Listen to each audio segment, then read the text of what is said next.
sekarang ini Indonesia terkenal dengan Profesor Dr. Quraish Shihab sebagai ahli tafsir. Nanti selepas beliau akan muncul tokoh muda itu Muhammad Zainul Masdi sebagai khalifah beliau, sebagai pengganti beliau. Karena ada tafsir Al-Misbah, barangkali nanti ada tafsir versi Tuan Guru Bajang Muhammad Zainul Masdi. Kita doakan bersama supaya muncul tafsir-tafsir itu untuk memperkaya khazanah Islam Nusantara, memperkaya tafsir Nusantara. Baik, berikutnya adalah sesi pemaparan materi kepada beliau Dr. Tuan Guru Bajang Muhammad Zainul Masdi. Bismillahirrahmanirrahim. Bismillah wa bihamdih. Assalamualaikum warahmatullahi wabarakatuh. Alhamdulillah. Alhamdulillahilladzi an'ama alaina ni'matal imani wal islam. Segala puji hanya milik Allah yang mengkaruniakan kita nikmat iman wal islam. Wa jama'ana fi hadzal makan fi khairin wa lutfin wa afiyah. Dan mengumpulkan kita, mendudukkan kita bersama, menyimpuhkan kita di majelis ini dalam keadaan sehat walafiat. Wassalatu wassalamu ala sayyidina maulana Muhammad. Salawat dan salam hanya terlimpah sepenuh-penuhnya kepada Nabi yang mulia, Nabi besar Muhammad sallallahu alaihi wasallam. Wa huwal qail. Dan beliaulah yang mengatakan khairukum man ta'allamal Qur'an wa 'allamah. Sebaik-baik kalian adalah yang belajar Al-Qur'an dan kemudian mengajarkannya. Allahumma shalli wa sallim wa barik alaihi wa ala alihi wa ashabihi wa man tabi'a hudah ila yaumiddin, amma ba'd. Yang sama-sama kita hormati dan kita muliakan guru kita yang sekarang tengah dalam perjalanan, yaitu Al-Mukarram Kiai Haji Bahauddin Nur Salim, ya, Gus Baha. Tadi katanya TGB, Tuan Guru Baha. Ya, benar itu, pas. Ya. Alhamdulillah. Kita doakan mudah-mudahan beliau yang sedang dalam perjalanan bisa selamat, sehat sampai, dan insya Allah berbagi ilmu dengan kita semua. Bapak Ketua Badan Wakaf yang saya hormati, Bapak Rektor, Bapak-bapak para pembantu Rektor, dan para cerdik cendikia yang ada di belakang saya yang tidak dapat saya sebutkan satu persatu, semua saya hormati, saya takzimi. Para hadirin dan hadirat sekalian, Bapak-bapak dan Ibu hadirin jamaah ngaji bareng pada pagi hari ini. Mudah-mudahan kita semua dirahmati Allah. Bapak Ibu, dulu seorang guru saya, Syekh Abdul Ghafur Mustafa almarhum, beliau mengatakan bahwa risalah agama itu kalau diringkas dalam satu kalimat, risalatul Islam adalah is'adul insan fid dharain. Jadi Islam itu datang adalah is'adul insan fid dharain, yaitu untuk membahagiakan manusia di dunia maupun di akhirat.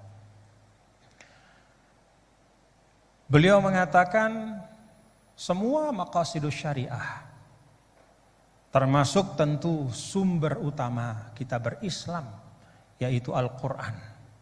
Dan juga hadis atau sunnah Rasulullah Sallallahu Alaihi Wasallam itu dihadirkan oleh Allah dalam ruang kehidupan ini. Al-Quran itu kan kalamullah yang qadim, ya. Kalamullah yang qadim itu bahkan yang melekat pada zat Allah. Tapi ya, kalamullah yang qadim yang melekat pada zatnya itu, Allah bermurah untuk menghadirkannya, ya, dalam wujud huruf-huruf, kata-kata, kalimat-kalimat yang kemudian menjadi sekumpulan ayat, lalu menjadi surah dan menjadi satu mushaf dalam 22 tahun lebih diturunkan kepada Rasul. Itu adalah untuk membahagiakan manusia. Ini perlu kita ingat. Perlu kita ingat karena memang terkadang, ya, bahkan bukan hanya orang yang tidak suka pada agama, yang mengatakan agama itu menyulitkan atau memberatkan. Bahkan pun kadang kita sebagai umat Islam tanpa sadar kita juga menghadirkan agama dalam bentuk yang menyulitkan. Karena itu Allah Subhanahu wa taala, Bapak-bapak Ibu kan di awal surah Toha ya. Bismillahirrahmanirrahim.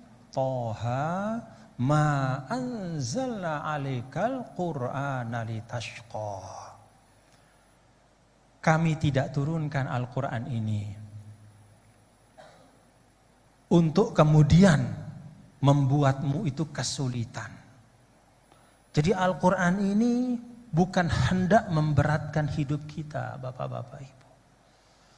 Bahkan sebaliknya, Al-Quran itu dihadirkan oleh Allah is'adul insan, supaya kita bahagia, supaya kita senang.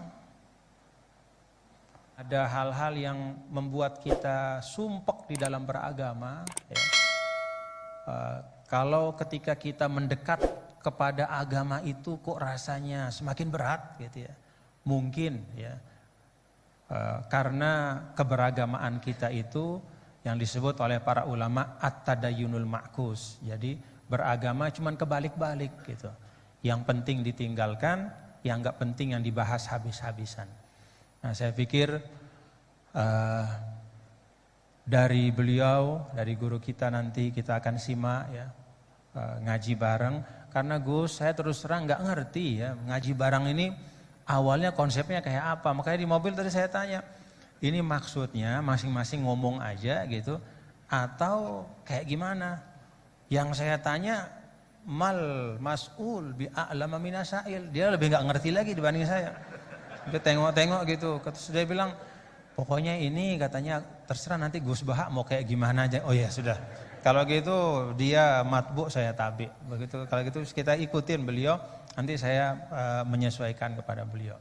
Jadi saya serahkan ya moderator langsung saja kepada Al-Mukarram Syekhna Kiai Haji Bahauddin Nur Salim untuk menyampaikan ma fatahallahu bihi, apa-apa yang Allah Ta'ala bukakan kepada beliau untuk kemanfaatan kita semua. Assalamualaikum warahmatullahi wabarakatuh.